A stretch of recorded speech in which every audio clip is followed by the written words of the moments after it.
Este documental nace de una necesidad: la de hacer visible todo el entramado social, político y económico que atañe a la universidad en España.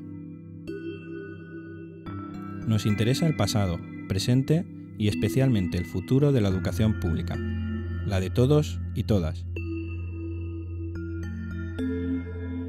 Para esto, 3 compañeros de comunicación audiovisual, con la colaboración de otros muchos estudiantes, hemos entrevistado a una serie de especialistas en el ámbito educativo, aportando así diferentes puntos de vista para ofrecer una visión global y plural.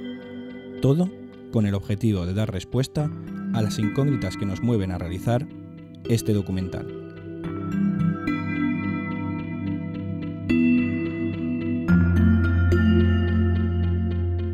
Por ello, este proyecto está hecho por y para los estudiantes.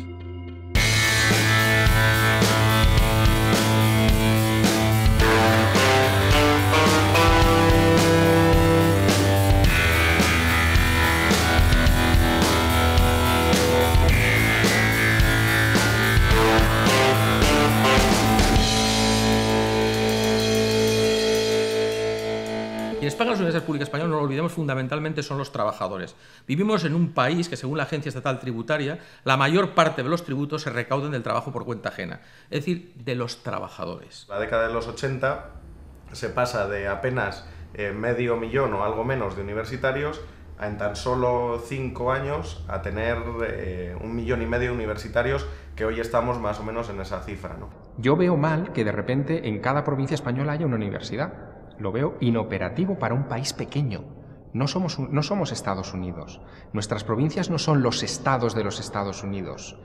Cada estado de los Estados Unidos es como España. Aunque el paro es durísimo, la gente con estudios superiores tiene mayor empleabilidad o mayor acceso al empleo que la gente con estudios inferiores, cosa que hace unos cuantos años con la burbuja inmobiliaria era justo al contrario, ¿no? Cualquier persona dejaba de estudiar, se ponía a enyesar o a poner azulejos a destajo y sacaba unos sueldos superiores a cualquier, no sé, persona, no sé, cualquier catedrático de universidades, ¿no? Y ahora pues esas cuestiones se han cambiado, pero esa gente se ha quedado sin estudios y sin entrada económica. La razón de la crisis es la misma razón de la corrupción, la inexistencia de controles independientes. Nuestra crisis económica es más grave aquí que en nuestro entorno, al lado del que estábamos, en los mismos indicadores de paro, productividad, etcétera, etcétera, porque aquí no tenemos la suficiente garantía de control independiente y tenemos a unos políticos que han ocupado las cajas de ahorros para hacer lo que les ha dado la gana y que nos han creado unos agujeros de decenas de miles de millones de euros, porque el gobernador del Banco de España no decía ni mu, porque el fiscal general del Estado no decía ni mu, porque tenemos una justicia que no es independiente, depende de los partidos que les colocan, porque no hay ni una Comisión Nacional del Mercado de Valores que alertara sobre el timo de las preferentes, porque son los partidos que han creado el timo de las preferentes los que han puesto al de la Comisión Nacional del Mercado de Valores, etcétera, etcétera, etcétera, etcétera. Entonces, esto es lo que se debe cambiar. Hacen falta muchos menos políticos. En esta crisi no s'ha suïcidat cap milionari. En esta crisi s'han suïcidat la gent que se quedava sense casa. Per tant, estic dient, en la crisi del 29 va haver una classe social que va aprendre. Per exemple, els bancs, en aquell moment, es van quedar sense idees, van tancar la porta i van portar, quan la gent anava a treure diners, van desenvolupar tota una cadena de fets. Ara els bancs no han tancat la porta, els bancs han agarrat el telèfon i li han dit: senyor president, o porta diners o tanque la porta. El capitalismo se ha extendido por todo el planeta. No hay espacio geográfico del planeta donde no haya llegado. ¿Cuál era el último Far West, el último lejano oeste que le quedaba por conquistar al capitalismo? Los bienes públicos. De hecho, se dice, un bien público como el agua, que va a ser ese oro azul la fuente de las guerras en el siglo XXI. Pues los bienes públicos justamente se están privatizando y uno de los bienes fundamentales que no están dispuestos a perderse es la educación. Para mí uno de los problemas fundamentales que tiene todo lo que tiene que ver con la educación en nuestro país tiene que ver con la equivocación fundamental que tiene un gobierno que considera la educación muchas veces más como un gasto que como una inversión. En un momento complicado como el que vivimos ahora, yo veo como países de nuestro entorno como Alemania, por ejemplo, en tiempos de crisis mejora la financiación de la educación, dobla la investigación y el desarrollo, y sin embargo en este país parece que eso no se termina de entender.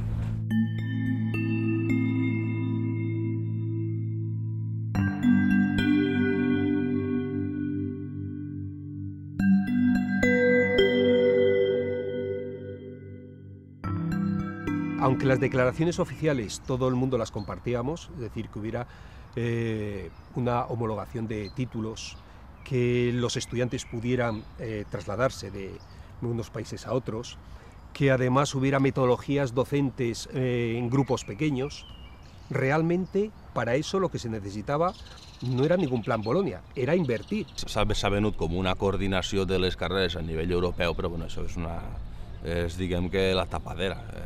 Realment des dels anys 50 ja hi ha un acord, un conveni entre tots els països europeus per a que es reconeguin unes carreres per altres. No es una mala conceptualización de lo que sería el estudio universitario. El problema ha sido que la aplicación sí que ha estado mal hecha. No se ha contado con los estamentos, suficientemente con los estamentos universitarios o con los estamentos docentes. Ha sido casi un poco lo de Bolonia ha sucedido y nadie sabe cómo ha sido. Entonces se ha dicho, no, se va a hacer el plan Bolonia, pero ¿a costa de quién? A costa del estudiantado, que les han subido las matrículas exponencialmente, llegamos en Cataluña al 362% de subida de matrícula, algo que dices, bueno, es que solo se lo van a poder pagar los ricos, y por otra parte a costa del profesorado, más horas de clase, más docencia, más presión. Bolonia decía, no, porque esto va a ser la transformación de la universidad, ya está bien, el estudiante va a ser un investigador que va a recorrer y construir su propio currículum de formación, bla, bla, bla. Joder, ¿dónde está eso, no? Con una universidad que desarrolla prácticas didácticas que son todavía de la Edad Media casi, ¿no? Es decir, del inicio de la... Tú pillas el aula de Fray Luis de León en la Universidad de Salamanca, ¿no? Es decir, y ves la estructura de aquella aula, un tío en el púlpito que se pone a dictar, ¿no? Es decir, su saber, aquel era el saber revelado, ahora serà el saber demostrado, el saber científico. Els sectors empresarials d'una determinada zona invertisquen en les universitats d'aquesta zona. Què passa? Quan, en el moment en el que aquests sectors invertixen i posen els seus diners en aquestes universitats, estan agafant poder també en el govern d'aquesta universitat. Lo que supone la política de la Unión Europea para la universidad es, atención, entra el capital en la universidad. Atención, entra la lógica del mercado en la universidad. Atención, esto ya no es lo que era. Ya no generamos estudiantes ni siquiera con una capacidad de ciudadanía crítica, con una capacidad de pensamiento abierto, sino gente únicamente formada para trabajar, que además va a estar ya hipotecado no solo con su vivienda, sino incluso con sus estudios, es decir, hipotecado hasta la muerte.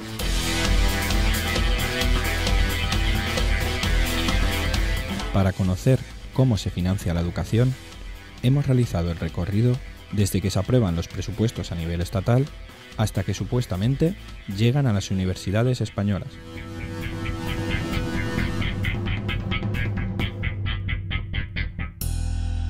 El gobierno sí que marca unas líneas de preferencia en los presupuestos.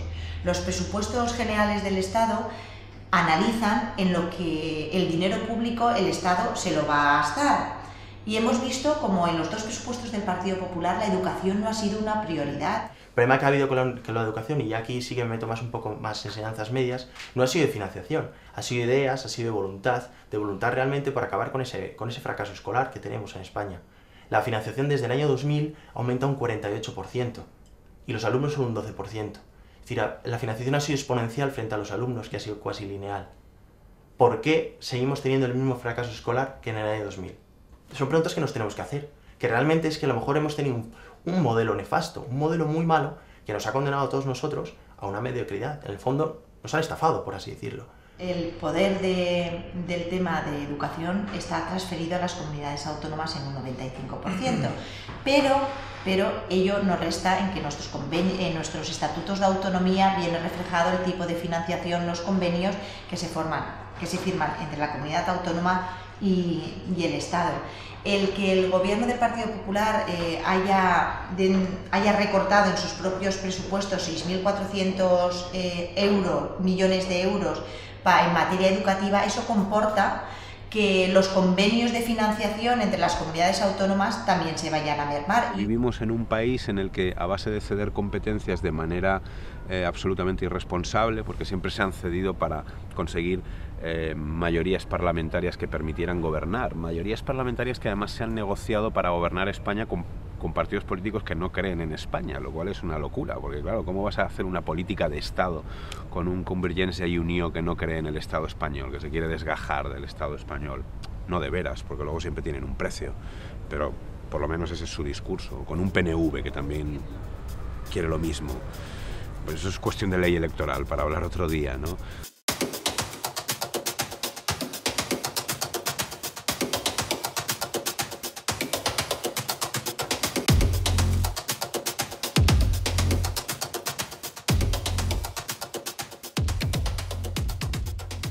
Evidentemente, del global asignado, del global del presupuesto de la Generalitat, a asuntos sociales se destina prácticamente pues, un 89%. Eso quiere decir que prácticamente de cada 10 euros, 9 los dedica la Generalitat a temas sociales. Le hace sanidad, le hace educación, le hace servicios sociales, ¿no? Nosotros, evidentemente, que disponemos que tenemos un déficit histórico, ¿no?, en cuanto a financiación. Quan mirem les aportacions econòmiques no hem de mirar l'aportació global, sinó l'aportació per càpita, per alumne. I ahir he dit moltes vegades que estem entre els més baixos del que són l'Estat. L'aportació econòmica de la Conselleria per càpita està entre està a uns nivells que se correspon amb els resultats que després tenim. La inversión, desde luego, es muy importante, pero también es verdad que no necesariamente los mejores resultados con carácter general, y le hablo también de estudios internacionales, vinculan la inversión directa en educación con los resultados, ¿no? Y lo más duro es pensar que se está desviando dinero público, fondos públicos, para obtener beneficios privados, porque se está, por ejemplo, aquí en la a la Universidad Valenciana se nos adeuda muchísimo dinero a la universidad pública, pero para que construya la universidad privada se les regala el terreno. Sí que es verdad que se están comportando de muy diferentes formas unas comunidades y otras, ¿no? O sea, desde, por ejemplo, la gente que se está echando aquí a la calle en la Comunidad de Madrid, a la Comunidad de Andalucía, pues en algunas universidades más pequeñas sí se están echando asociados, pero en Andalucía, por ejemplo, no se han echado a la calle a ningún profesor. Sí que es verdad que están recortando en presupuestos, ¿no? Però bueno, pues, quizás no se siente tanto. I la subvenció que està acordada en el pressupost de les universitats, pues, bueno, de vegades per problema de liquiditat de la pròpia Generalitat Valenciana no arriba a les universitats, en la qual cosa, òbviament, això significa que la Generalitat Valenciana, a més de reduir els pressupostos de les universitats públiques o el pressupost dedicat a educació universitària, pues, òbviament, a més, genera un deute a les universitats. I aquest deute pues, bueno, és ben important. En el cas de la Universitat Jaume I, pues, el deute que se va generar en 2012, és a dir, vam acabar 2012 amb un deute per part de la Generalitat Valenciana de 23 milions, ¿no? O 22 millones y pico. Sí que es cierto, y no le voy a mentir, que hemos pasado, llevamos una temporada, desde luego, con problemas de liquidez, ¿eh? En primer lugar, porque desde luego no hemos tenido por parte del Estado la financiación que nos toca, ¿no? En segundo lugar, porque desde luego los ingresos con carácter general han decaído, ¿no? A pesar de eso, la Generalitat cumple quizá con un poquito de tardanza, no le voy a engañar, ¿no?, con los compromisos adquiridos no solamente con las universidades, sino con cualquiera de los colectivos. La Universitat de València es va gastar durant l'any 2012 3 milions d'euros en pagar interessos per a poder tindre aquests crèdits, per a poder complir puntualment o en una certa puntualitat les seues obligacions amb treballadores i treballadors i amb proveïdors. Clar, això què significa en el fons? Que 3 milions d'euros que es podien haver dedicat a millorar la docència o a millorar la investigació s'han dedicat a pagar interessos al sistema financer. Una situació absolutament perversa, no? És a dir, els causants de la crisi, els inductors de les polítiques de retallades, que són el sistema financer, després acaben beneficiant-se d'aquestes mateixes retallades perquè la universitat acaba pagant 3 milions d'euros que té per a destinar a les seues funcions.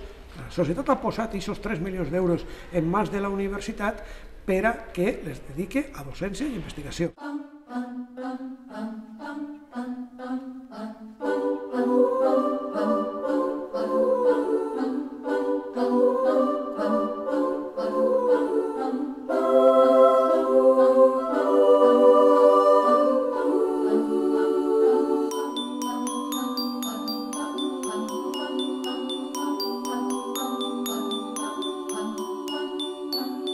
No són aspectes que hem vingut patint en l'època de la crisi, sinó que en l'època de bonança la Generalitat Valenciana ja va incomplir i va tindre uns deutes i que no va abonar, i que finalment en 2008 mitjançant la signatura d'un conveni va reconèixer aquest deute.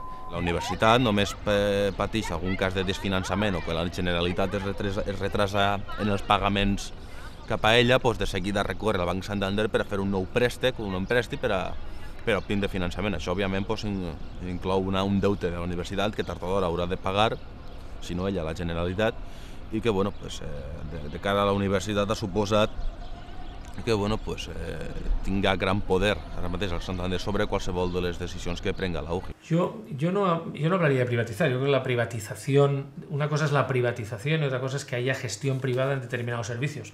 Me explico, es decir, que tú puedes tener la cafetería, puedes que sean funcionarios o trabajadores de la universidad, o la cafetería puede externalizarse a una empresa, que es como se hace, o la limpieza pueden ser funcionarios de la universidad o puede ser una empresa. Es decir, que al final externalizar servicios per se no és malo. El fet que l'Àgora, el que és el recinte de l'Àgora, no pertany a la universitat, sinó que pertany a Bankia, és tan fàcil com això, sinó que tots els locals de comerç que es poden veure així a l'Àgora, de fet, estan tots arrendats a Bankia i és els que dirigeix la universitat, no? I és un poc símbol de que resulta que el que és el cor, el centre de la universitat, no pertany a la universitat, no pertany a docent, sinó que pertany a un banc. Evidentemente no podemos dejar al lado a la empresa privada porque forma parte de la sociedad y como no debemos dejarla, debemos dar paso a que esa misma empresa privada pueda llegar a entrar.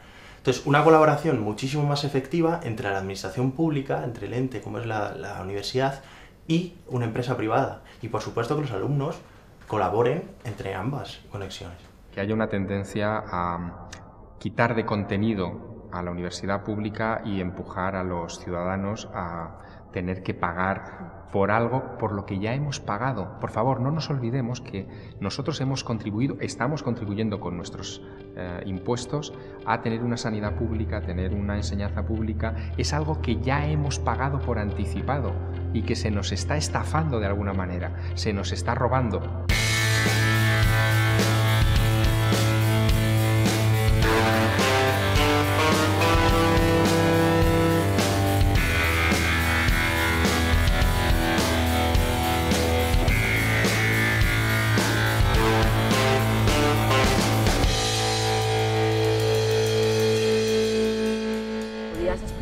Cómo se desarrolla desde el Congreso el proceso ese a la hora de asignar presupuestos, los presupuestos que se destinan a la educación y a las universidades. Bueno, ahora mismo es muy sencillo, se recorta y ya está. Me temo que la única variación a la que asisto últimamente es al recorte continuado. De todas formas, tú ten en cuenta que educación es una competencia que está cedida a las comunidades autónomas, entonces es casi más desde las comunidades autónomas desde donde se deciden cierta parte de todos esos presupuestos. La realidad es que el dinero que hay parece que es el que es y se acabó, y entonces los recortes son inevitables. Ahora bien, nos tenemos que plantear si más inversión lleva a más calidad, porque se puede hacer más inversión pero hacerla sin cabeza y entonces no mejorar calidad ni resultados. Creo que deberíamos de ir hacia un sistema que optimizara los recursos y el rendimiento de esos recursos, ¿no? Y si no va por ahí el asunto, mal vamos, porque insisto que esto no es una regla de tres, que a más, porque puede ser que a más, menos. No val aquesta frase que s'ha encunyat des de la Conselleria d'Educació últimament, que diu hem de fer més amb menys. No, hem de fer més amb més. Creo que hay que garantizar que todo el ciudadano que tenga capacidad académica y tenga el deseo de ir a una universidad pública, eso tiene que ser garantizado.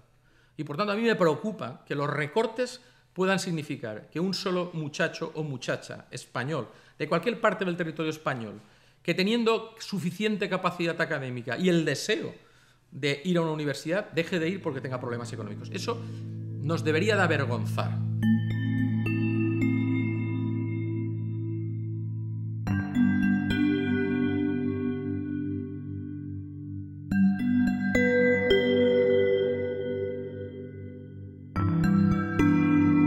Las universidades públicas españolas, en este momento, pues el porcentaje de financiación que reciben del Estado está entre el 70 y 80%, es decir, es más de la mitad y, por tanto, cabe el calificativo de pública. Y ahora se está planteando un debate sobre el modelo de financiación que está tratando de aproximarnos a lo que es el modelo anglosajón, en el que va creciendo paulatinamente lo que es la aportación vía matrículas, es decir, por elevación de los precios públicos, y también por mayor, digamos, generación de ingresos por lo que son los capítulos de transferencia que mueven las universidades. Yo creo que más que la subida de tasas sea una consecuencia de los recortes, yo creo que los recortes son una consecuencia de la subida de tasas. En el momento en que el alumno empieza a aportar del 15% al 25%, que es lo que aporta, el 15% que aportaba antes y el 25% que aporta ahora del costo total de la matrícula, la financiación de las comunidades autónomas se reduce, porque se reduce en ese 10% precisamente, porque es lo que dicen es, bueno, pues para qué voy a seguir yo financiando algo que pueden costear los alumnos. Ese precisamente ese modelo, no?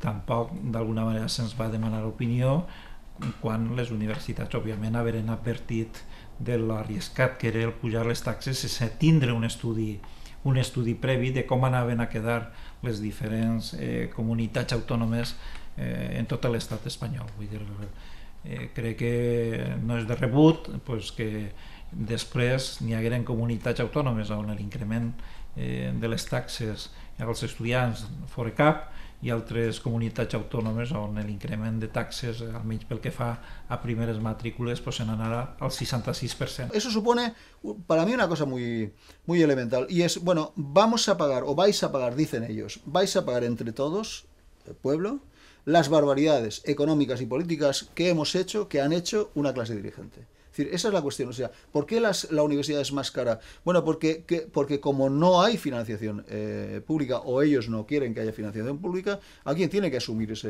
ese costo. Es decir, bueno, ellos despilfarran y nosotros pagamos. Un ejemplo verídico de una compañera que estudia en la Universidad Autónoma de Madrid, por lo cual en los máster, por ejemplo, en un máster que el año pasado costaba 1.800 euros, este año costaba 4.900 en la Universidad Autónoma de Madrid, pública. Actualmente en la Comunidad de Madrid el crédito más caro se ha puesto, creo que en torno a farmacia, con 27 euros el crédito. Cada universidad tiene, cada carrera, cada año, si teóricamente se estudia curso por año, tiene unos 60 créditos. Entonces, si multiplicas 27 por 60, sale en torno a unos 1.600, 1.700 euros. Son unos 150 euros mensuales. Es evidente que 150 euros mensuales es muchísima mayor cantidad que la de antes, pero que es sostenible para la familia. Y para la familia que no sea sostenible, se están garantizando las becas.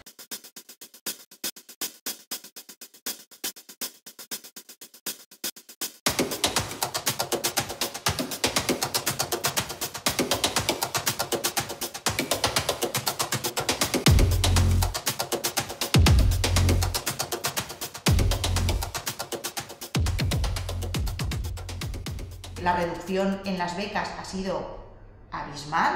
Hemos pasado de que la beca era considerada como un derecho a la beca, ahora parece que sea un privilegio de unos pocos, y esto también ha añadido dificultades. En los presupuestos generales de 2012 y 2013, las becas Erasmus se recortan un 75%. Se han eliminado las becas préstamo, estas que se llamaban. Hemos empezado este curso escolar, y hay que recordarlo, con un aumento del IVA del 4 al 21% en el material escolar. Han quitado los cursos de aprendizaje de idiomas en el extranjero. Han quitado, han eliminado por completo para el próximo curso las becas Seneca. No me parece mal, por ejemplo, vincular la política de becas a los resultados académicos. No estamos hablando de enseñanza obligatoria, no estamos hablando de enseñanza primaria o de enseñanza secundaria. El que estudia en la universidad lo hace, es posobligatorio y lo hace porque quiere. Es justo también que el ciudadano que con sus impuestos está financiando casi el 90% del coste de ese estudiante, le exija al estudiante que estudie. Hay que decirle al señor Ver que los estudiantes becados en España tienen mejores notas académicas que en la media europea, están entre medio punto y un punto por encima en sus notas académicas de la media europea, y que los estudiantes becados en nuestro país tienen de media 1,5 puntos más que los estudiantes que no están becados. Se está llevando incluso a bachillerato, a FP, además, donde por ejemplo en Andalucía se han quedado 10.000 estudiantes sin beca este año, que se les tendría que haber dado beca. sea que es que ya en la posobligatoria, donde tenemos que alcanzar unos índices que nos marca Europa, estamos ya limitándole que puedan ni siquiera pensar en estudiar en la universidad. Todos aquellos estudiantes que ya recibían una beca van a tener que aprobar el próximo curso el 100% de los créditos, salvo arquitectura, y en el caso de arquitectura y las ingenierías, que va a ser un 85%, para poder tener una beca el curso siguiente. Pero ya lo que es inmoral, que sale de fuera de toda ideología, es que uno de los requisitos que se implantan es que todo aquel estudiante que haya recibido una beca y no supere el 50% de los créditos en ese curso, sea cual fuera el motivo de que no haya superado el 50% en la mitad de los créditos en los que se tenía que examinar ese curso, tendrá que devolver en verano, se haya gastado o no esa beca, a la hacienda pública ese dinero.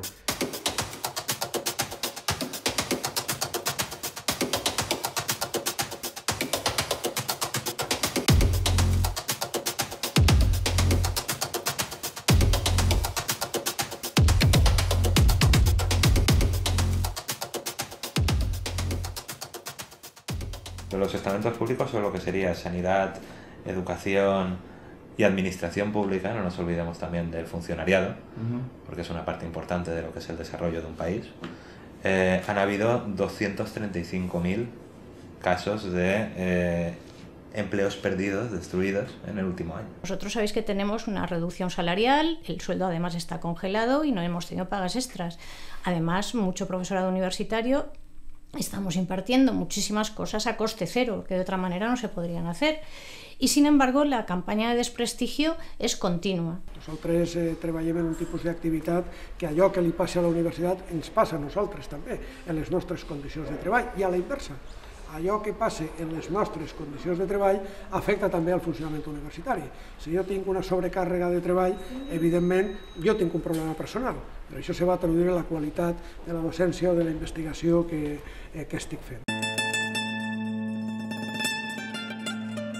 Hemos celebrado una sesión extraordinaria de la Conferencia Sectorial de Educación con varios puntos en el orden del día, pero sin duda el más importante de los cuales era la presentación a los consejeros de todas las comunidades autónomas de las líneas generales del proyecto de reforma de la Ley Orgánica de Educación, conocido como Ley Orgánica de Mejora de la Calidad Educativa.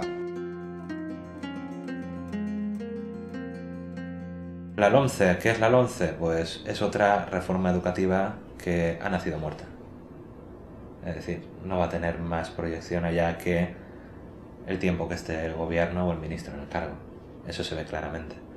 Aparte ya lo han dicho la oposición, el partido mayoritario de la oposición ya ha dicho que si vuelve a gobernar la va a tirar abajo, con lo cual estamos en el mismo juego estúpido que llevamos jugando desde los 80. Llega un partido político, una reforma educativa. Llega otro partido político, otra reforma educativa. Llega otro partido político, que era el mismo que estaba antes. No te pone ni siquiera la misma que tenía, sino otra reforma educativa. Y es que los políticos no deben estar haciendo el trabajo que deben hacer los técnicos, ¿no? En este sentido, son los profesionales de la educación los que deben definir cómo debe ser el sistema educativo y los que mejor saben cuáles son los cambios profundos que realmente necesitamos para que nuestros jóvenes estén mejor preparados, mejor amueblados, etcétera, etcétera. Pero no un político. A mí me parece vergonzoso que en este país todavía los políticos no se hayan puesto de acuerdo en mantener un sistema educativo más allá de un periodo de gestión electoral de 4 años. Son decisiones que las toman sin consenso de nadie. Bueno, con el consenso de los obispos sí, con esos sí que están de acuerdo, pero desde luego con la comunidad educativa no. No podemos saber si la LOCSE funcionó, porque estuvo el tiempo que estuvo. No ha llegado una generación completa a estar en la LOCSE, con lo cual no sabemos si ha habido un funcionamiento adecuado. La LOCE, la LOMCE, la LOE, todas las leyes que tengas, no podemos saber realmente si han sido eficaces. Ante lo que estamos es ante un cambio de modelo educativo total que supone aprobar una nueva ley más, y el punto más denigrante, ¿no?, de esto y más vergonzante es que se quiere hacer de una manera totalmente antidemocrática sin tener el consenso de la comunidad educativa. ¿Qué pretenden las reformas? Fundamentalmente el expulsar del sistema educativo a una parte de la población que fue incluida en los últimos 30 años? Se dice, ¿cómo que? No, esto de que todos ahora los hijos y las hijas de las clases trabajadoras, todos los gente pobre, gente que es, venga otra vez a estudiar, esto está muy masificado. No, hay que seleccionar e ir sacando a esta gente. Y por eso se crean las reválidas, los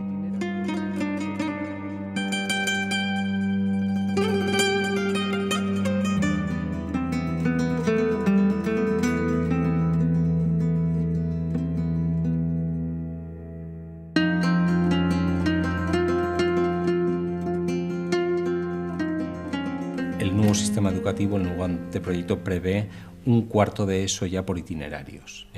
Una vez superado tercero de la ESO, un alumno puede cursar un cuarto de ESO de enseñanzas aplicadas que le llevaría necesariamente a la formación profesional, o un cuarto de la ESO de enseñanzas académicas que le llevaría directamente al bachillerato. La reválida significa que el chico o la chica que a los 14 años se examina, o a los 16 años se examina de cuarto de la ESO y no aprueba, la reválida, todo lo que ha estudiado no le ha servido para nada porque no tiene ninguna titulación, se va a la calle sin nada, al mercado precario. La LOMCE lo que es una ley que afecta a las enseñanzas no universitarias, pero sí que en los últimos artículos hay un punto que le afecta, quitando formación profesional también, hay un punto que le afecta que es en el acceso a la universidad. ¿Qué ocurre ahora? Que esto van a quitar la selectividad, pero lo que traen es muchísimo peor. Traen un bachillerato que va a contar el 60% y al final de segundo de bachillerato vas a tener una reválida obligado a aprobar para tener el título de bachillerato. Hasta ahora tú podías tener el título de bachillerato y no hacer selectividad.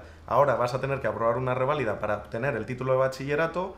Esa reválida va a contar como la selectividad, pero va a contar como la selectividad en tu propia nota de bachillerato y va a suponer que si no apruebas, todo lo que hayas sacado en todo el bachiller no servirá de nada para obtener ese título. Y después de esto, y aquí viene lo más vergonzoso de todo, es que liberalizan las pruebas de acceso a la universidad y se las dejan a cargo de cada universidad, pública o privada. Cada universidad va a hacer una prueba específica de cara a la carrera que se quiere hacer, como está actualmente en carreras como Bellas Artes o INEF.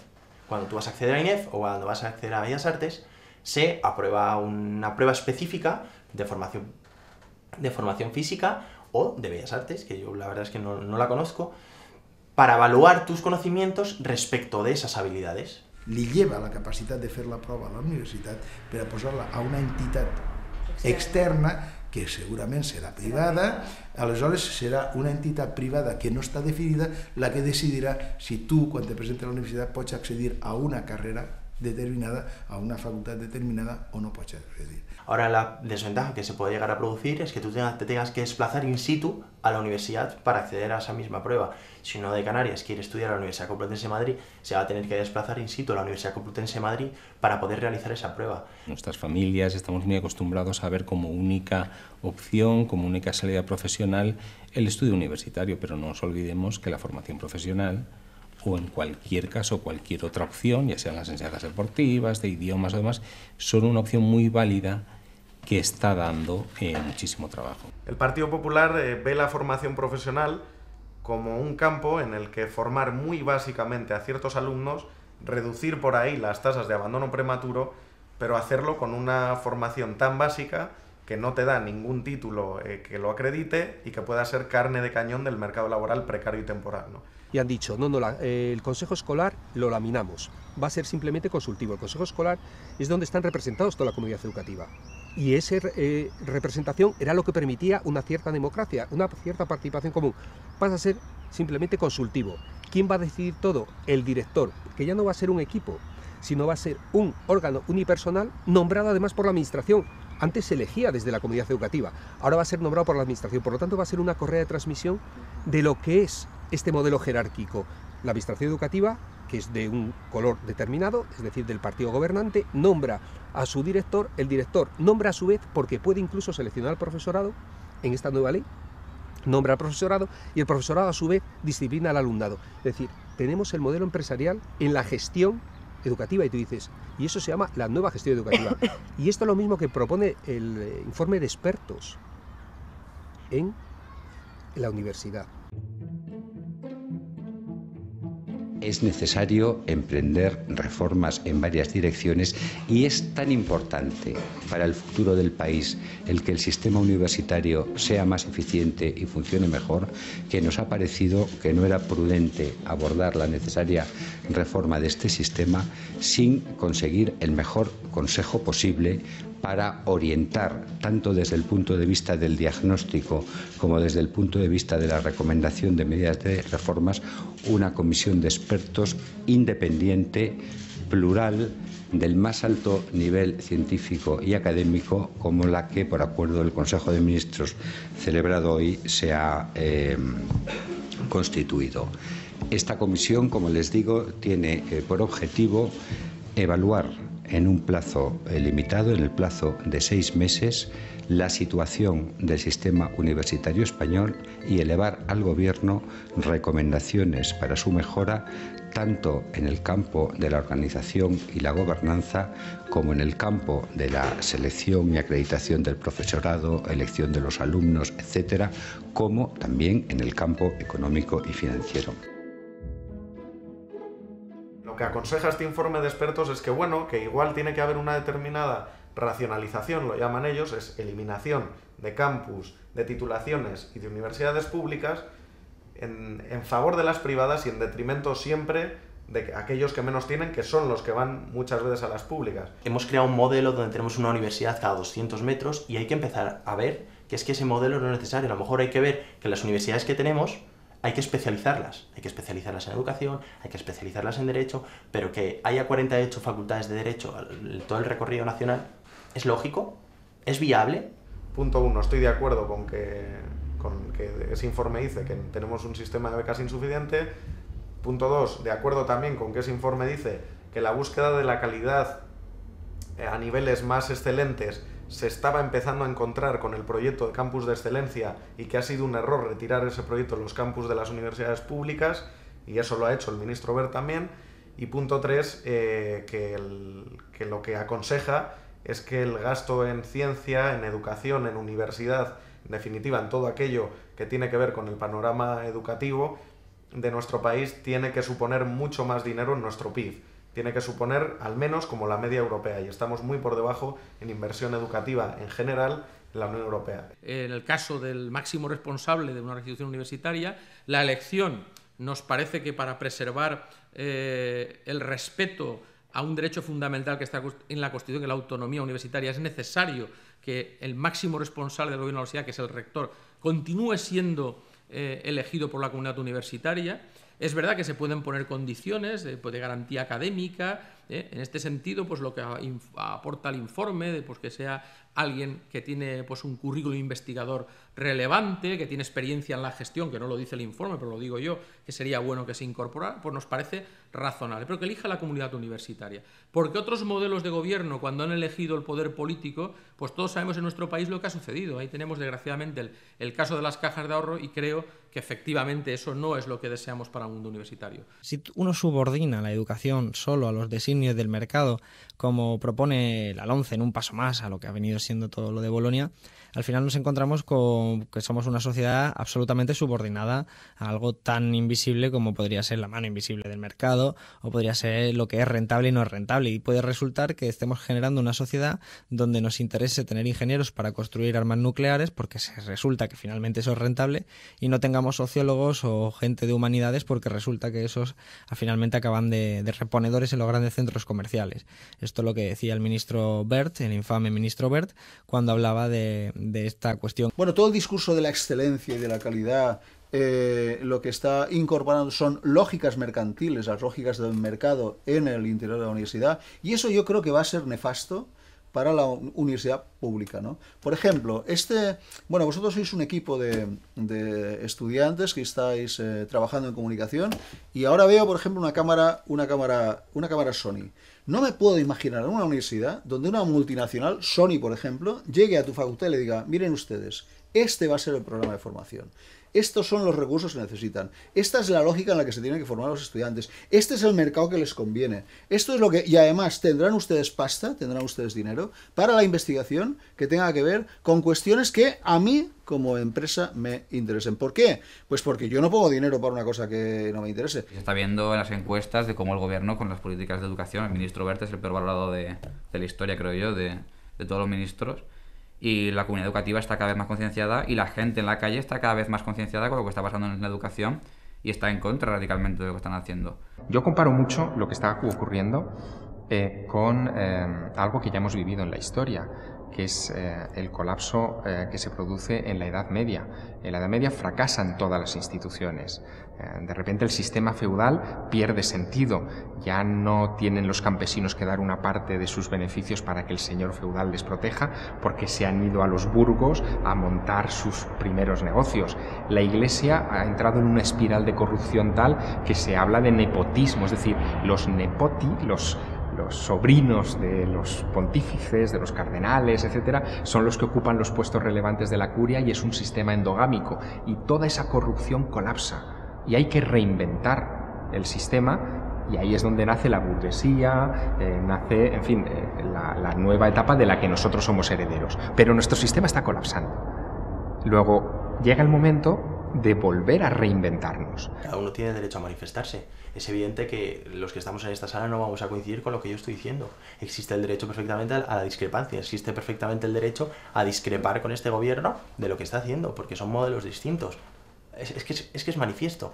Yo lo que quisiera plantear es la pregunta, ¿no? El interrogante que me surge en torno a dónde estaba toda esta gente cuando 1 de cada 3 jóvenes tenía que abandonar el sistema porque no podía mantenerlo. O sea, no por dinero, sino porque no quería mantenerse dentro. ¿Dónde estaba toda esta gente? A mí realmente sí que me preocupa ese 30% de fracaso escolar. A mí yo creo que ha sido el gran fallo y que debemos plantearnos eso. No es que se recorta en educación o que se suben las tasas. Es que, ¿qué ha estado pasando durante cuestión desde los años 90 hasta ahora? Que el fracaso escolar se ha mantenido en 30%. Ha bajado del 35 al 30 en cuestión de 25 años. Tenemos el mismo fracaso que países africanos. Entonces, ¿en qué modelo estamos? ¿No? ¿Dónde estaba toda esa gente cuando cuando se iban imprimiendo víctimas de la LOGSE, que somos todos nosotros?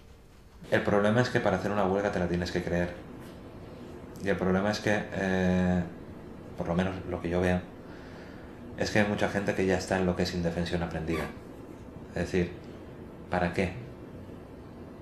¿Para qué voy a salir a la calle? ¿Para qué voy a ir a la huelga? ¿Para qué voy a protestar si no hay cambios? El problema es ese, que no hay cambios.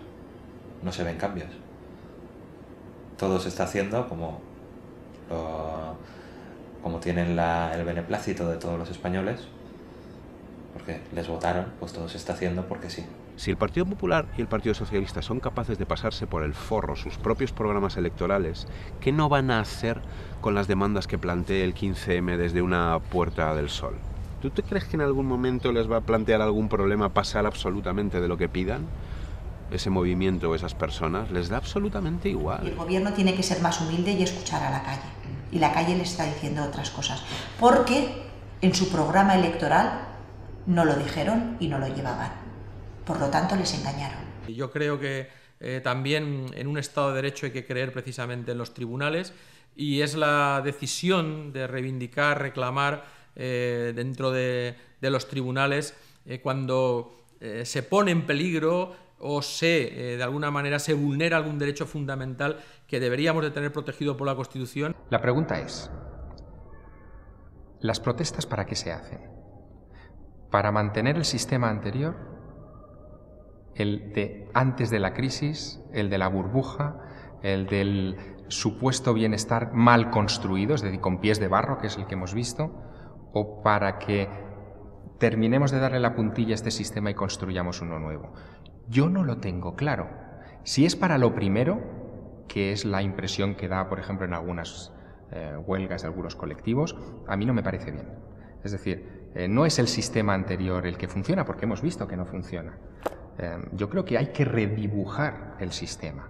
Nosaltres som l'oposició real, no l'oposició del Parlamento y de los que están ahí desayunando todos juntos, no. L'oposició està al carrer i està en les organitzacions, en els col·lectius i en els sindicats. I si no actuem nosaltres, no seguim ahí dia a dia i cada dia fem-nos més forts i fent-nos més radicals, perquè és que és la paraula, fent-nos més conseqüents en el que està passant. La vaga és l'arma més poderosa que tenim, la més poderosa de totes. Totes les coses que s'han aconseguit en el moviment obrer com en el pla estudiantil s'han aconseguit totes en vagues. Des de la jornada de les 8 hores a finals del segle XIX, el dret a beques, de fet una de les conseqüències que va tindre el moviment de Bologna a Espanya va ser que s'incrementaren les beques un any. Una de les aquestes que va fer, però bueno, si ens anem per exemple al Canadà, l'augment de taxes que va decretar el govern de Quebec va ser aturat per part dels estudiants a través de la vaga i a través de la mobilització que es va aconseguir fer caure al govern. Estem parlant de fa un any o dos. A Xile el mateix, una de les contrareformes més grans que volien fer va poder ser aturada també per als estudiants xilens en totes aquestes mobilitzacions que han fet últimament, que de fet han sigut un referent a nivell mundial del moviment estudiantil, els estudiants xilens, o com he dit adés també els estudiants grecs que van aconseguir també paralitzar Bologna a través de la presa de les facultats. És que la facultat de filosofia d'Atenes va estar paralitzada durant prou de temps. Una manifestación, una concentración, una acción digital, un cuestionamiento en un acto público de la administración, una manifestación conjunta, una huelga, todos son mecanismos que según los momentos hay que ver en qué momento es el más adecuado.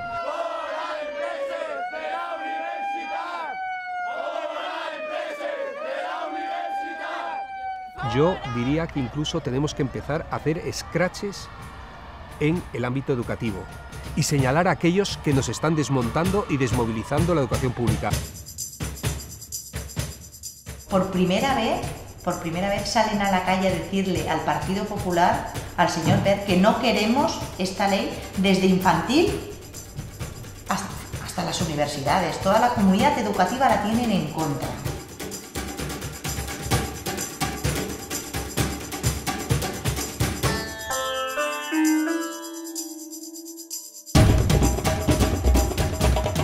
Con la educación tenemos un objetivo común, que es una ley y un ministro, el peor valorado desde la época franquista, que es el ministro Wert.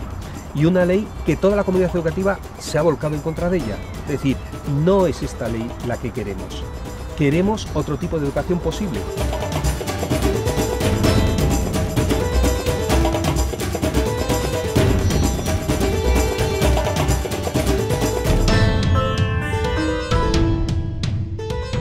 La huelga de ayer señaló el primer éxito en este país frente a la marea azul del PP. Creo que es la primera vez que el Partido Popular tiene que dar marcha atrás en una de las reformas que cada viernes negro nos está anunciando permanentemente. Y ha dicho, un momento, que nos está costando excesivamente lo que estamos haciendo.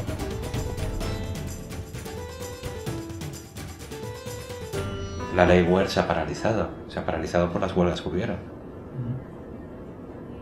En esta última semana, hace 1 o 2 semanas, hubo una movilización y se paró. Nunca admitirán que ha sido por eso, porque no lo pueden admitir. Están revisándolo, han habido problemas técnicos, pero el hecho de que salieran 250.000 personas en Valencia, el hecho de que salieran 300 y pico mil personas en Madrid, el hecho de que se ocuparan las calles, pues ha hecho que reculemos un poquito. Vamos a maquillarlo un poco más.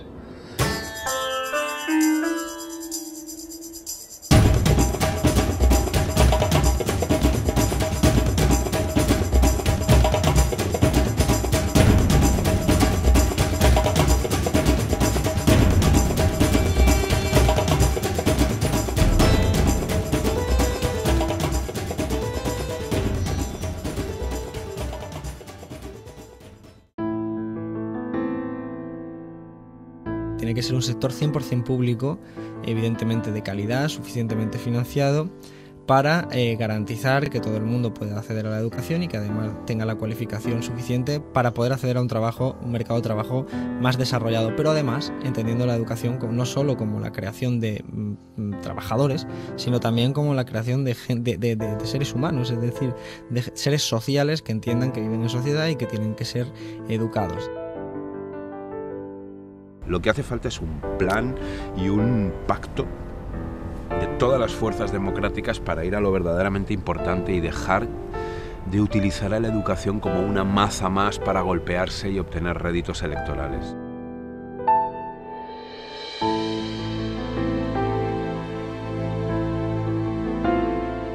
Aquí hay algo que no funciona, y lo que no funciona son nuestros gestores. Pero no solo los políticos, también esos gestores universitarios que no han sido capaces de defender su territorio. Estamos sacando una generación de jóvenes, posiblemente la más formada y la más cualificada que ha habido en España en los últimos años, y no puede ser que a ese talento y a esa cualificación y a esa formación que tienen nuestros jóvenes no les estemos dando oportunidades en su propia tierra y que tengan que ir a buscarse la vida por ahí. Que es necesario quedarse y luchar en este país por cambiar las cosas, que no podemos simplemente irnos a buscar de alguna forma nuestro futuro individual a otros países, sino que tenemos que estar aquí para luchar y pelear y cambiar este país, y que tomen el Parlamento, y que tomen las universidades, y que las asuman como propias, y que cambien este país, porque si no lo cambian ellos, este país no cambiará.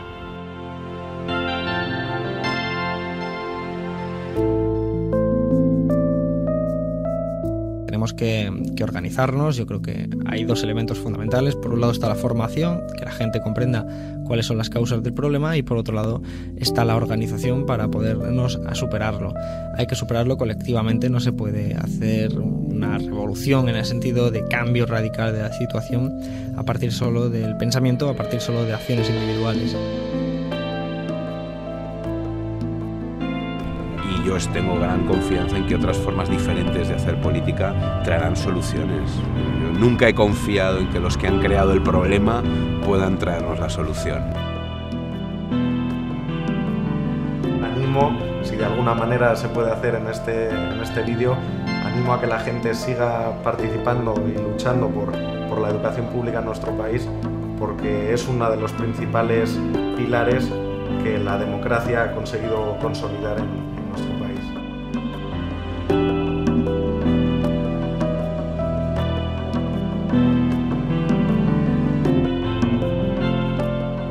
Pueden pasar muchas cosas, también puede cambiar un cambio de paradigma y que actuales políticas neoliberales que se dan como la única solución, que no lo sean, y que haya construcción o que se pueda hablar una regeneración ciudadana que haga posible unas políticas mucho más sociales.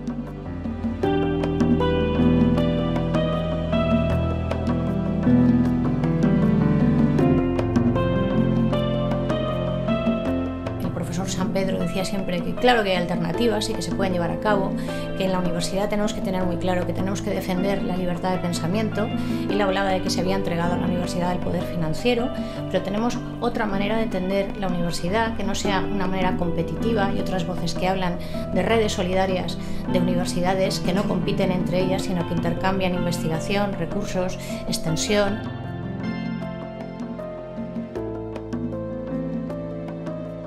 Veo, desgraciadamente, la posibilidad de una universidad que cada vez más se comporte con la lógica del mercado y, por tanto, determinado tipo de conocimiento, de saberes, de posibilidades, ¿no? de creación y de transformación del mundo desaparezcan, ¿no? Es decir, que el pensamiento y el valor del pensamiento pues responda exclusivamente a aquello que luego va a poderse vender. Esa es una posibilidad, pero veo otra. Yo veo una universidad que sí es verdad, antes decíamos que otro mundo es posible, también otra universidad es posible. Yo veo una nueva universidad en un mundo nuevo, en un nuevo mundo. Es decir, veo una universidad del pueblo, para el pueblo, una universidad pensada por todos, pensada, diseñada, discutida, construida por todos y todas, para y al servicio de todos y todas.